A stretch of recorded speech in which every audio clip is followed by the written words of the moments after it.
আপনি কি জানেন ঈশ্বর বলবানদের কাছে কি রূপে বর্তমান, অথবা তেজস্বী জ্ঞানীদের কাছে কি রূপে বর্তমান, অথবা ঈশ্বর জয় বিজয় অথবা পরাজয় কোনটার পক্ষে থাকেন, অথবা মানুষের মধ্যে কি সাহস নাকি উদ্ধম্য নাকি দুর্বলতা, কোন রূপে ঈশ্বর বিরাজমান, সেই বিষয়টা হয়তো আপনি জানেন না।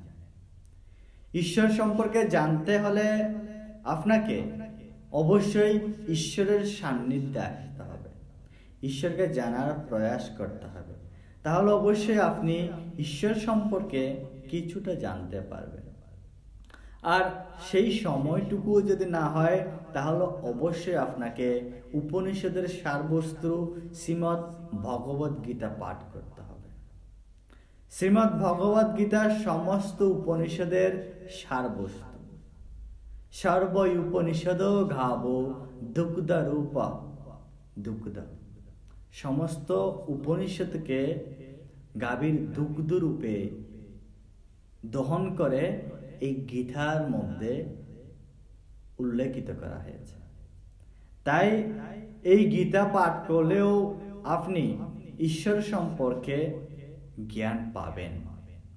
হ্যাঁ সনাতনী সন্তানগণ, ঈশ্বর যেমন ভালো রয়েছে, ঈশ্বর তেমনি খারাপেও রয়েছে। ঈশ্বর নষ্টেও রয়েছে, ঈশ্বর শ্রেষ্ঠেও রয়েছে। ঈশ্বর সব কিছুর মাঝে বিরাজমান।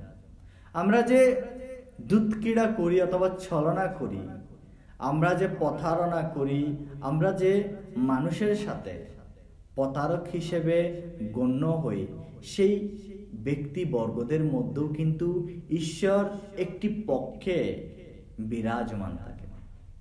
গীতার দশম অধ্যায়ের 36 নম্বর শ্লোকে বলা হয়েছে, দুত্বং চলয়তামস্মি তেজস্বিনামহম জয়োস্মি ব্যবসায়োস্মি সত্বং সত্ত্ব বদামহম।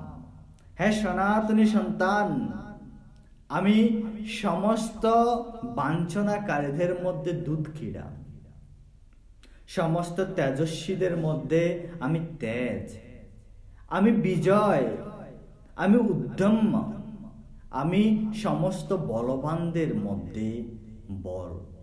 হ্যাঁ সনাতনী সন্তানগণ,